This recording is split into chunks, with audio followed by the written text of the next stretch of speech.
Chapter 1. Computing the Future. Rachel put down her pen and closed her eyes. She felt tired, very tired. She looked up at the clock. 4:30, good.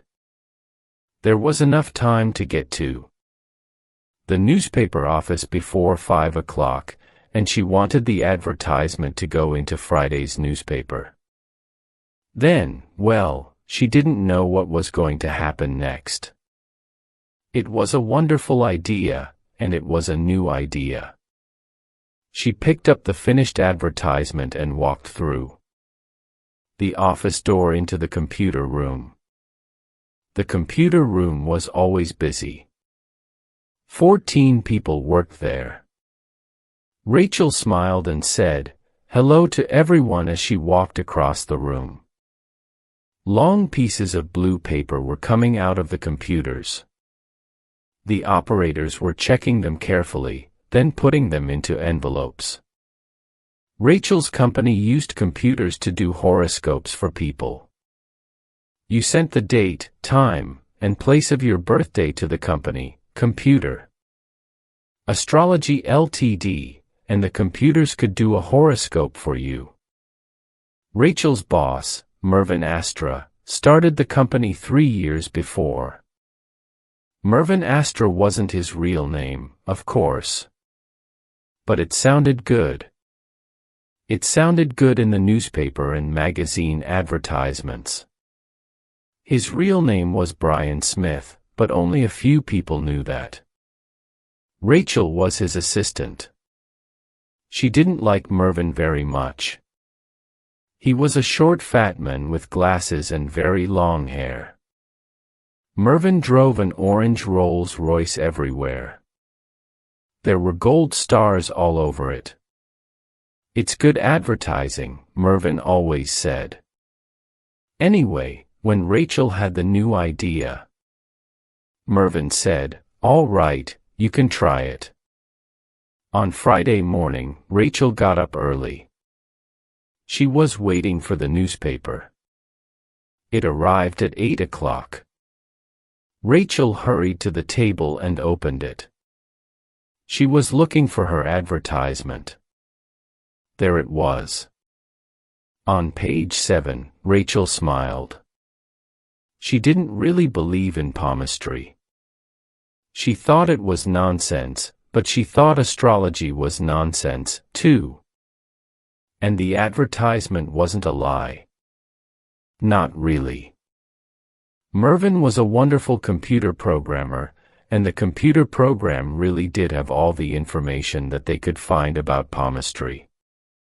It could read the photographs with a special video camera. And it could compare them to thousands and thousands of pictures in the program. The program was very expensive. Mervyn worked on it for a long time. Rachel was a little worried.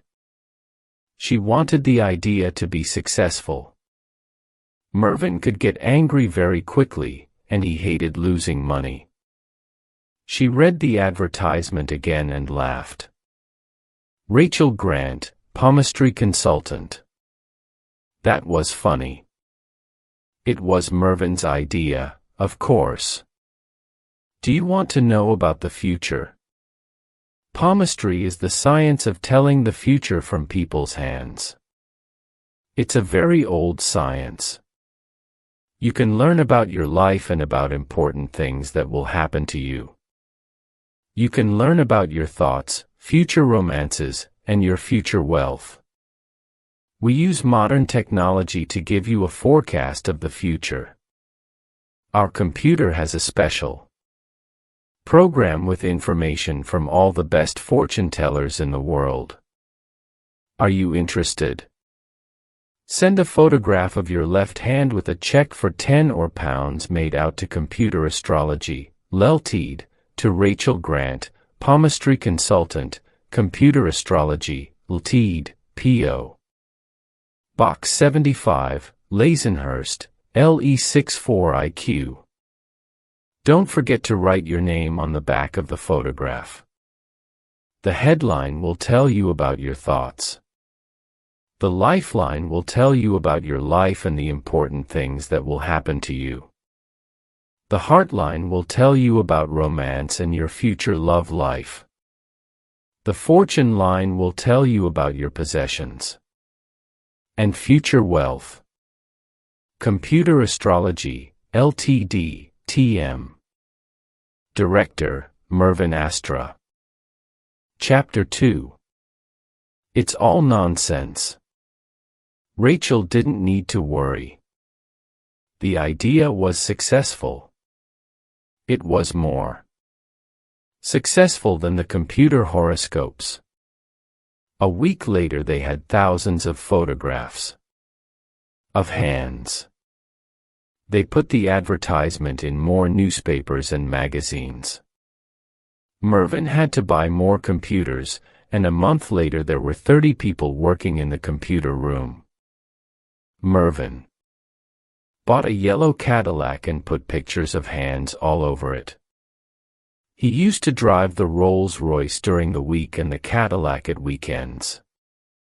He was a very happy man. Mervyn gave Rachel a lot more money, but she wasn't happy. She was embarrassed by her job, palmistry consultant. 3 months ago it was funny. Now it was embarrassing. When people said, "What do you do?" she usually said, "Oh, I work with computers." One day Rachel was at a party. She was speaking to a woman. They were talking about sport when the woman asked her name. Rachel told her. Suddenly the woman said, "Are you the Rachel Grant? You know, the palmistry consultant." Or, "Yes, yes I am," said Rachel. "Why? Have you heard about me?" "Oh, yes," said the woman. "I have. I've seen the advertisements in all the newspapers. I used to be very interested in palmistry. I used to read people's hands." "Used to be," said Rachel. "Aren't you interested in it now?" "No, I'm not," said the woman. "I read a lot of books about it. It's all nonsense." "Nonsense." Rachel smiled. "Why do you think so?" she asked. "Well," said the woman. "Think about it. What does the lifeline tell you? It tells you how long people will live," she said. "Yes," said the woman. So in 1914 and 1939, before the 2 world wars, were there a lot of people with short lifelines? "I don't know," said Rachel. "I've never thought about it." "Well," said the woman, "think about it for a minute. Did fortune tellers see a lot of people with short lifelines? Millions of people died in the wars. Maybe. I don't know. But no fortune teller wrote about it. Never. I've read all the important books. No one wrote about it." "That's interesting," said Rachel. "But maybe they didn't want to tell people about it. And it was a long time ago. What about the Vietnam War? And Cambodia? What about Ethiopia? I can give you a lot of modern examples, too." "Fortune tellers don't usually tell bad news," said Rachel. "People don't want to know." "Have you read much about palmistry, Miss Grant?" the woman said. "Well, yes, of course. We had to read everything before we wrote the computer program," said Rachel. "Oh, yes, I'm sorry. I forgot. You are a palmistry consultant, aren't you?" The woman smiled. "Come on, Miss Grant, she said. It's nonsense, and you know that it's nonsense, don't you? I can see that. Chapter 3. Frightened of the future. The next day Rachel was sitting in her office. She was thinking about the woman at the party. She looked through some books on palmistry. She had a lot of books. She couldn't find any information about lifelines before the 2 world wars. Maybe the woman was right. She stood up and went to the door. "Mark," she called. "Mark, can you come into my office for a minute?" Mark was one of the computer programmers. He worked with Mervyn on the palmistry program. He came in and sat down. Rachel told him about the woman at the party. "Mark," she said, "can we do a statistical analysis of all the palmistry photographs?" Mark looked surprised. "Yes," he said. "We can do that. It's easy." "But why? What are you looking for?" "I'm not sure," said Rachel. "I've got an idea. Maybe it's a silly idea, but I want to compare all the photographs. Maybe we can find something in all of them. Something about the future." You mean a lot of short lifelines?" "I hope not," said Rachel. "But it's interesting, isn't it? I want you to compare different towns and cities. Compare them with each other and compare them with the country areas. I want statistics for different areas of the country. We've got all this information in the computer. Why don't we use it?"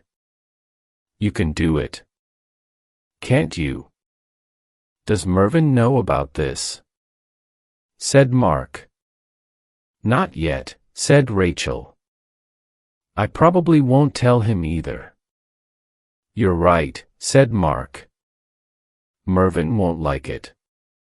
He won't like it at all. He's frightened of the future. Did you know that? He's never done his own horoscope on the computer. I wanted to do it when we were writing the program. We needed to try the program. But he didn't want his horoscope.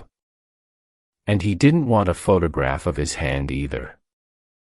He was afraid." They both laughed. Chapter 4. Some interesting results. A few days later, Mark walked into Rachel's office. He put a box on her desk and sat down. "What's in there?" said Rachel. "Computer printouts," said Mark. "Well," said Rachel. "What have you found?" Mark looked down at the desk. "Nothing really," he said. "In most areas, we've got photographs of hands with long lifelines, middle-sized lifelines, and short lifelines. We didn't learn very much. You see, we haven't got enough photographs. We'd need 1,000 or more from each area of the country before we could do any real statistical analysis." "But we've had thousands and thousands of photographs," said Rachel. "Yes, but that's from everywhere in the country," said Mark. "Wait a minute," said Rachel. "You said in most areas there are long lifelines, middle-sized lifelines, and short lifelines. You didn't say in all areas." "There is one area, but it's silly," said Mark. "Go on," said Rachel. "It's only one town." "Shateford," he said. "Shateford," said Rachel. "Yes, it's a middle-sized town in the southwest. About 130,000 people live there. I know the town well, I used to live there too." "You used to live there?" asked Rachel. I didn't know. Yes, I used to be a computer operator at the power station. That was 4 or 5 years ago. Before I worked for Mervyn. Anyway, there's a big nuclear power station just outside Shadeford. I used to work there on computers. What about Shadeford? Said Rachel.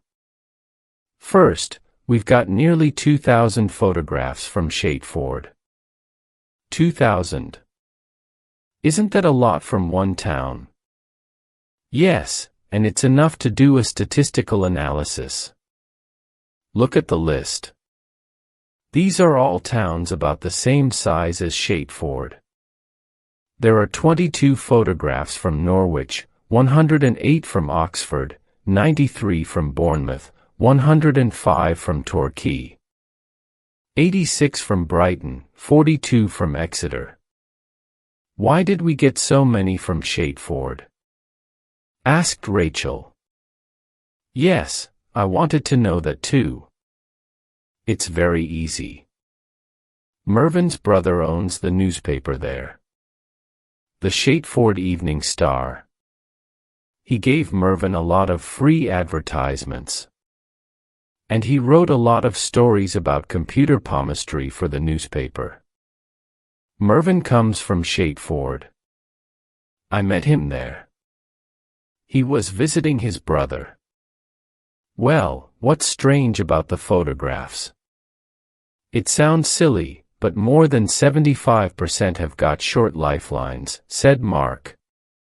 Did that happen in any other town? Not really. All the photographs from Norwich had long lifelines. Then I looked at the addresses on the back of the photographs. We only had 22, but 20 were all from the same hospital for old people. They were all from people more than 80 years old. That's interesting. You mean all of these old people had long lifelines? Maybe it's not nonsense. Maybe, said Mark.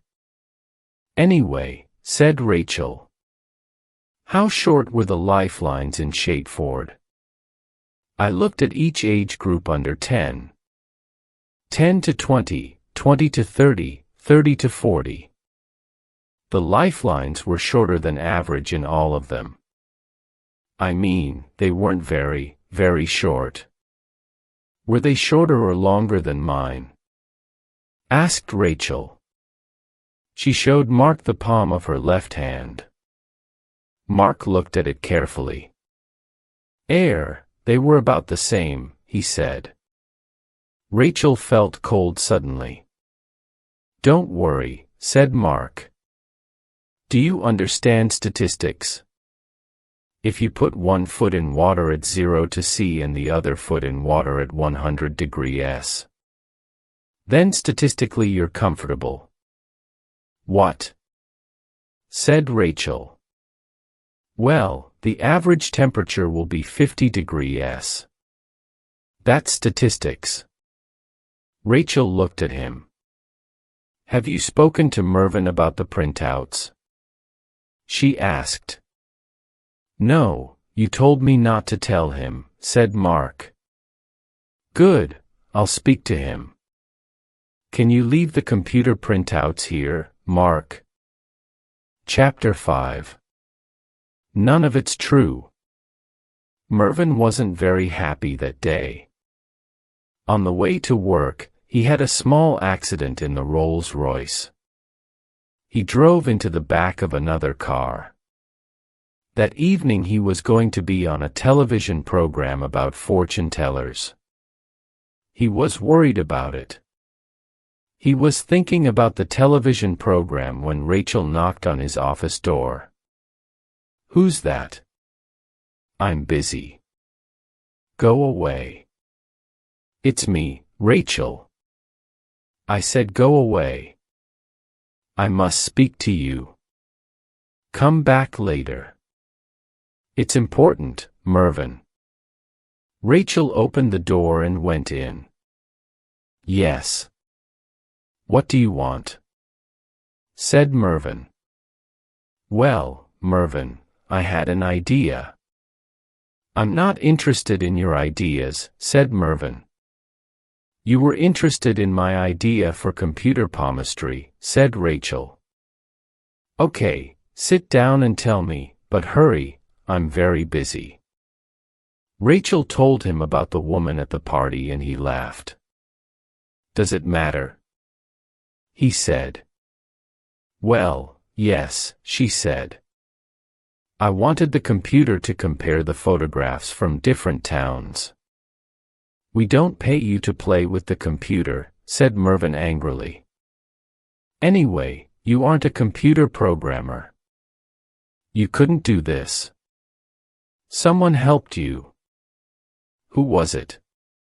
"Mark," said Rachel, "but he did the work in his own time." "He used my computer and he used my electricity," said Mervyn. "Can I show you what we found?"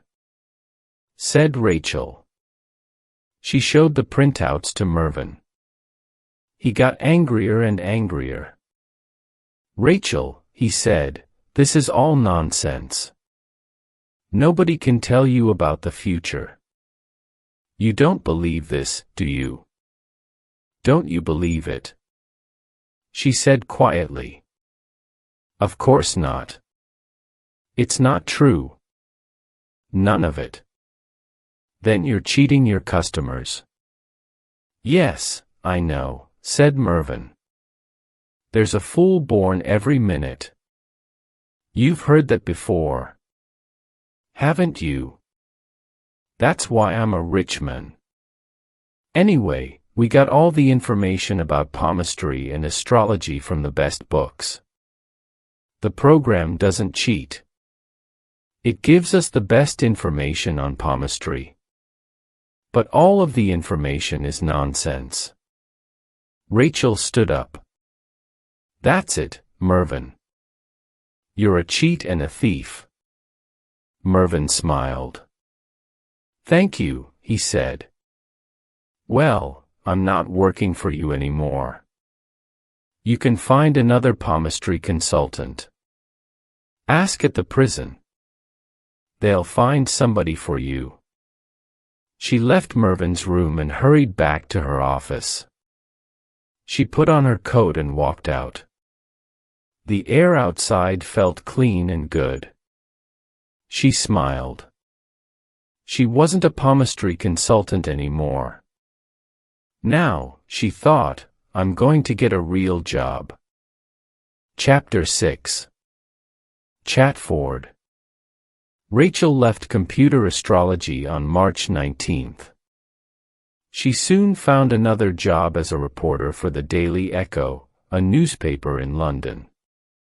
She was a reporter before she worked for Mervyn, but she never forgot about Mark's computer printouts, and she never forgot about Chatford.